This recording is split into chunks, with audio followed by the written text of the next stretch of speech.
In the early 80s, I lived in Okinawa, Japan. My dad thought that seeing the world would be an adventure that would help my brother and I become better men, and I have to say I think he was right. Being in the military showed me cultures many would never get to experience, and I am thankful for every experience that life gave to me, even the scary ones. While we lived in Japan, my father wanted us to have a fully immersive experience, so he chose to move us into a small Japanese neighborhood off base. We lived in a little house at the top of an enormous hill in a cul-de-sac that overlooked, I kid you not, part of a huge zoo and on one side a fairly large cemetery. Our particular house was set far above the monkey habitats about a mile downhill. Between us and those habitats was nothing but thick Indiana Jones-style jungle. Jungle the neighborhood kids and I would tromp through endlessly, ignoring the local warnings about poisonous snakes and ancient untripped mines from World War II. We were the only American family living in that cul-de-sac, completely surrounded by Japanese families, and it was amazing. The kids loved us, and although we couldn't communicate through language very well, we understood each other perfectly well, most of the time. Opposite us was an older couple with a lush garden surrounding their property. The older woman wanted us to call her Mama-san, and she had us helping her garden whenever she could coax us over with green tea and chocolate/banana cookies. We loved her. She was so welcoming and generous. As was everyone else, actually. We lived in a wonderful neighborhood.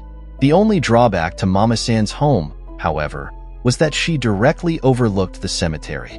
And that cemetery was unlike any cemetery I had ever seen before. Because Okinawa is an island, burials don't happen very often. Instead, above-ground crypts are built, many of them built into the sides of the hills that make up the island. The crypts are large, made of huge arcs of polished stone set over a large square of that stone, which has a square insert cut into the middle of it for the coffin to be placed inside.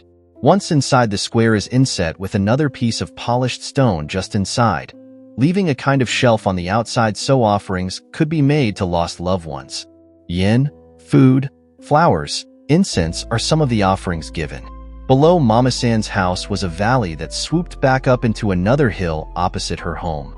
That valley and both hills were covered with these crypts, and spiderwebbing up and down through the crypts were various stone step pathways that were old and badly maintained. It was quite a sight. One evening, Mama-san asked me to come visit with her alone. She had something to show me, but it was only for me as the older brother. Intrigued and a bit proud, I agreed. She took me to the back of her garden and sat me on a thick wooden bench that was carved with scenes of fishermen and men with swords, and told me she had a story to tell. Mama-san then disappeared for a few minutes and soon returned with a tray that held hot green tea and sweet rice cakes. Sitting next to me, she smiled and commented on the colors of the evening sky as the sun began to lower. Mama-san said she had seen me, my brother, and some other kids daring each other to follow a stairway path down into the cemetery. You have to understand, the path from our little home area down to the cemetery consisted of hundreds of steps, many broken or cracking, in and out of bushes and at a steep incline. It would be dangerous for anyone, but the real test was seeing how long we could take walking through the crypts at night. Mama-san wanted to explain why that was a bad idea.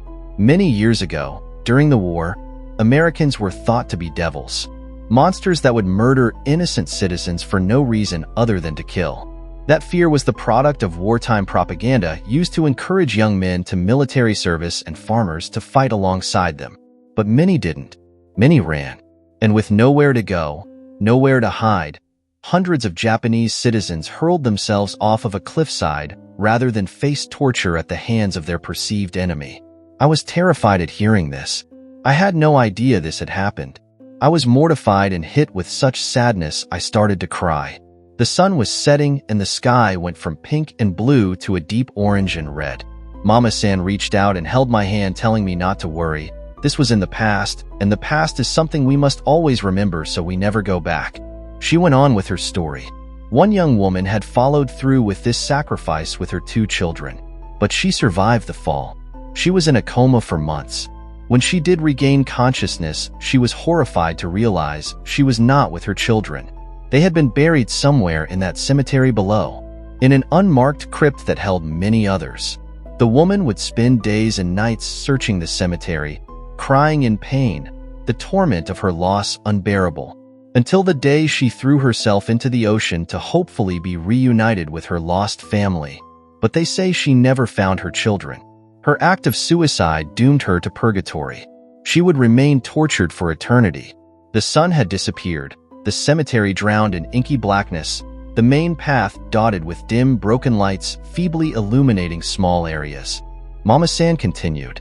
She still wanders the cemetery, she said, looking for her kids. You can hear her crying. And then she pointed down. I didn't want to, but I did. I looked. In the back of the cemetery, in the darkness, there was a white figure.